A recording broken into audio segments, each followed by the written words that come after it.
Hello students, देखिए question number 17 very very important है, ध्यान रखना बोर्ड के हिसाब से बहुत ज़्यादा इंपॉर्टेंट, वेरी वेरी इंपॉर्टेंट। बोला क्या, find the relationship between A and B.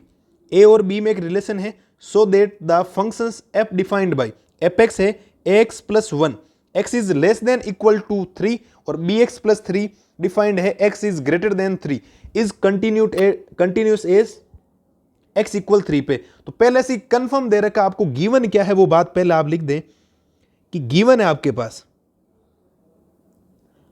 कि functions f is continuous at x equal 3 और अगर x इक्वल 3 पे कंटिन्यूस है तो 100% कंफर्म है कि ये LHL और RHL आपका क्या है, इक्वल है। और फिर इक्वल हो जाएगा फंक्शंस, और फंक्शंस कहां पे, F3 पे। कहां पे होगा बेटा, F3 पे। ये बात आपको इस क्वेश्चन में क्या है, गिवन है। क्या है, गिवन। इस बात को आप क्या रखें, ध्यान रखें। हमने पहले ही बोल दिया है, इसने बोल दिया है कि फंक्शंस पहले से क्या है, कंटिन्यूस है 100%। आपको ए और बी में एक रिलेशन बनाना है। क्या बताना है, रिलेशन बनेगा ए और बी। ए और बी की वैल्यू फाइंड नहीं करनी है, ए और बी का एक आपको रिलेशन फाइंड करना है। तो रिलेशन फाइंड करते हैं, कंटिन्यूस चेक करते हैं पहले। तो एलएचएल और आरएचएल आता क्या, तो देखो पहले आप चेक करेंगे 8x इक्वल 3, 8x इक्वल 3 पे आप चेक करें। ध्यान से देखना थोड़ा सा क्वेश्चन को, आराम से, कोई जल्दबाजी नहीं, आराम से कर लेंगे इसको। तो पहले हो जाएगा लेफ्ट हैंड लिमिट एलएचएल, तो limit x tends to 3 minus आता है या नहीं आता है, और यहां फंक्शंस होता है आपके पास एफ एक्स। कोई दिक्कत नहीं होनी चाहिए। अब देखो लिमिट, ये फंक्शंस ब्रेक हो जाएगा h टेंस टू 0। और बेटा h टेंस टू 0 कब होता है, जब आपके x की वैल्यू आप क्या पुट करते हो, ये जो 3 है, 3 में से माइनस करते हो। LHL में माइनस होता है, RHL में क्या होता है, प्लस होता है। तो ये h टेंस टू क्या होता है आपके 0 होता है। इस बात को ध्यान रखना, ठीक है। तो ये फंक्शंस हो जाएगा functions f 3 minus H, x की जगह आ जाएगा 3 माइनस एच। इसके बाद देखो लिमिट h टेंस टू 0। और अब फंक्शंस कौन सा काम आएगा, ये बात थोड़ी सी इंपॉर्टेंट है कि एपेक्स जो काम आएगा एक्चुअल में, जो दो फंक्शंस दे रखे हैं 3 माइनस एच, 3 में से कुछ भी माइनस करोगे 3 से लेस देन वैल्यू होगी या ग्रेटर देन वैल्यू होगी। 3 से लेस देन वैल्यू होगी, 3 से पहले वैल्यू आएगी। तो 3 से पहले का मतलब 3 से लेस देन वैल्यू छोटी वैल्यू, और 3 से छोटी वैल्यू यहां है या नहीं, देखो ये रही 3 से लेस देन वैल्यू, ये 3 से बड़ी वैल्यू होगी, ग्रेटर देन है। तो फंक्शंस हमारे पास जो काम आएगा वो काम आएगा ax प्लस का 1, ax प्लस का 1, ठीक है। कोई दिक्कत नहीं होनी चाहिए। तो हमारे पास a तो आ जाएगा, यहां पे a की जगह आ जाएगा, लेकिन आप ध्यान से देखो यहां क्या लिखा हुआ x की जगह आपको क्या पुट करना पड़ेगा, 3 माइनस का h और प्लस में क्या हो जाएगा आपके पास 1। कोई दिक्कत नहीं होनी चाहिए। अब आप वैल्यू पुट कर दो h की, तो ये हो जाएगा a 3 माइनस h की जगह 0 प्लस का क्या हो जाएगा 1।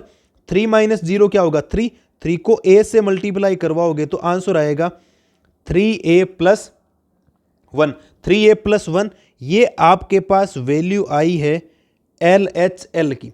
किसकी वैल्यू आई आपके पास, LHL की वैल्यू आई है।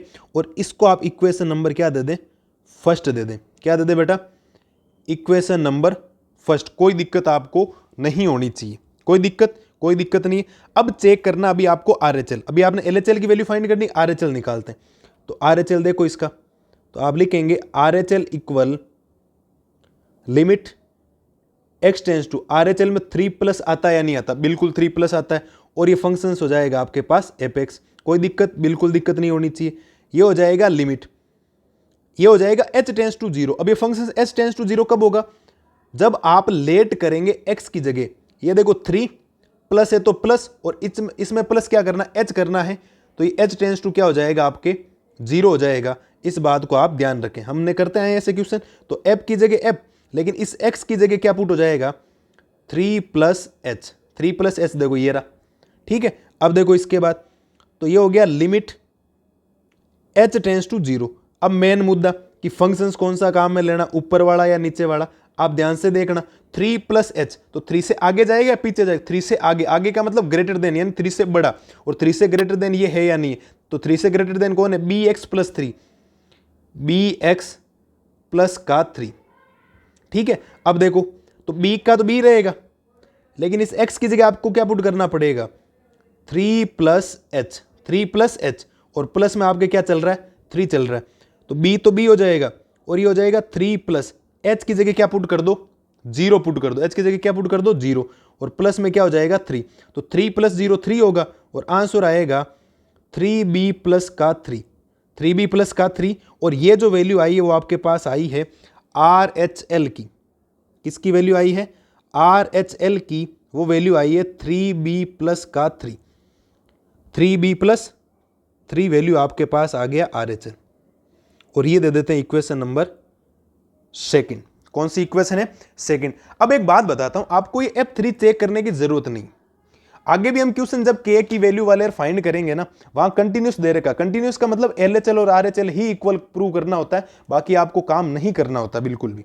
अगर LHL RHL के इक्वल है तो फंक्शंस 100% इक्वल आएगा, और अगर LHL RHL के इक्वल ही नहीं है तो फंक्शंस डिसकंटिन्यूस हो जाएगा, मतलब कंटिन्यूस है ही नहीं वो फंक्शन।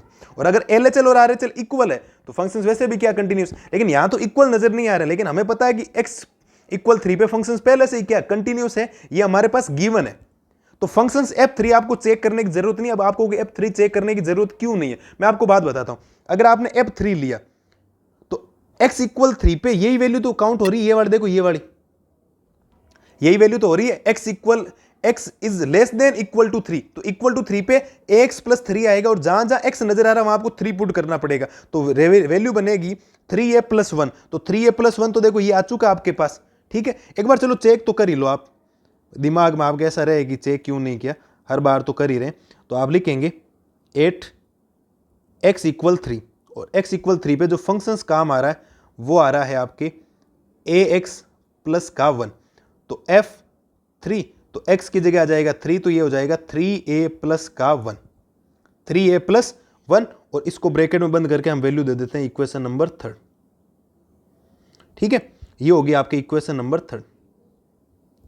और आपको वैसे भी पता है कि LHL और RHL इक्वल है, तो आप लिख देंगे कि LHL इक्वल है RHL के, और इक्वल है फंक्शंस के F3 के।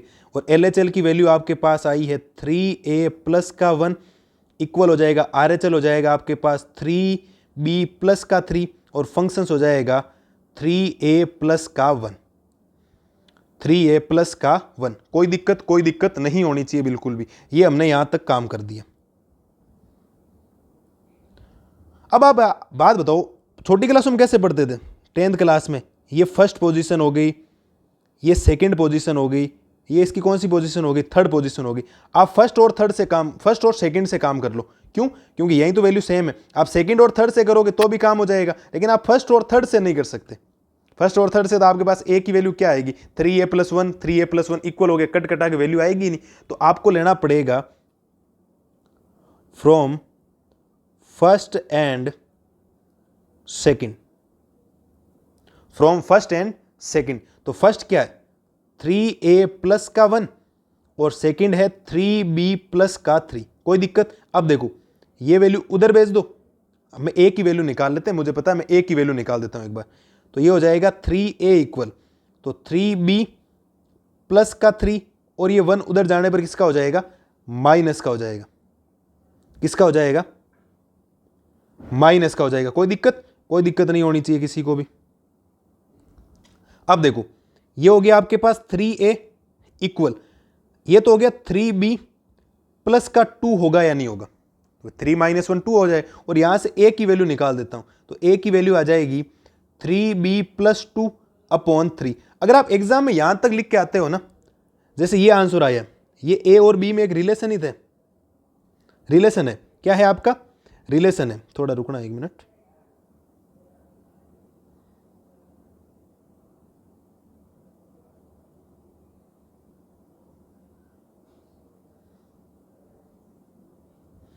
ये आ गया आपके पास a और b में रिलेशन, बट ये आंसर बुक में नहीं है।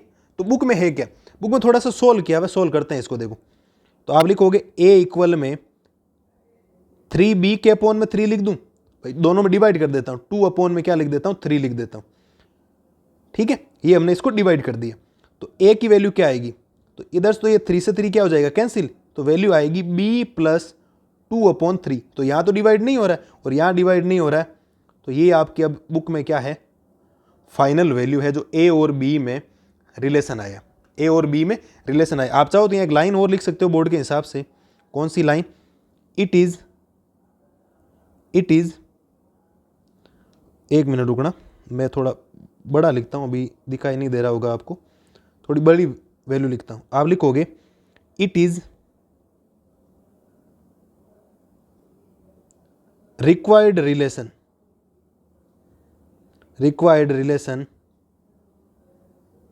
Between A and B. A and b के बीच में आपका क्या है, एक रिक्वायर्ड रिलेशन है जो आपसे पूछा गया था। बिल्कुल कोई दिक्कत नहीं होनी चाहिए, नॉर्मल क्वेश्चन है। जैसे हमने यहां से काम जो किया है ना, ये वाला, ये काम तो हमने 10th क्लास के हिसाब से किया है। यहां हमको फंक्शंस की वैल्यू निकालने की जरूरत नहीं थी, लेकिन हमने निकाला, कोई ज्यादा दिक्कत नहीं होनी चाहिए। आराम से बैठ के सोच समझ के बिना देखे इसको करना। मैं थोड़ी सी स्क्रीन छोटी करता हूं क्योंकि वैल्यू इस बार बहुत बड़ी आ गई। देखो एक मिनट, अब इसको ओके कर देते हैं। यहां पे देख लो, आराम से सोच समझ के देख लो क्या मैंने क्या किया और क्या क्या नहीं किया। नॉर्मल है लेकिन बहुत इंपॉर्टेंट क्वेश्चन है बुक के हिसाब से, बोर्ड में 100% आता है ऐसा क्वेश्चन। ठीक है, आराम से मिलाएं, कोई ज्यादा घबराने की जरूरत नहीं है। थोड़ा लेंदी है क्वेश्चन, बड़ा है, लेकिन सोच समझ के काम करो, आराम से आंसर आ जाएगा। मैंने ए के 2 रिलेशन निकाले थे, एक तो रिलेशन यहां निकाला और एक मैंने ये यहां निकाला, लेकिन ये बुक का रिलेशन है। तो बुक में अगर आंसर नहीं मिलेगा तो आपको लगेगा आंसर सही नहीं आए, लेकिन आंसर बिल्कुल एकदम ठीक है, कोई दिक्कत नहीं होनी चाहिए। ठीक है, तो आप आराम से कर लेना इसको। एक बार मैं थोड़ा सा जूम भी कर देता हूँ आपके सामने, वैल्यू सारी एक बार के लिए आप ये कर लो यहाँ पे, और पॉज कर लेना आराम से, कोई दिक्कत वाली बात है नहीं। पॉज करने के बाद ये करने के बाद ये कर लेना आप, ये लो। ठीक है, मिलते हैं जल्दी क्वेश्चन नंबर 18 का सॉल्यूशन लेके, तब तक के लिए थैंक यू।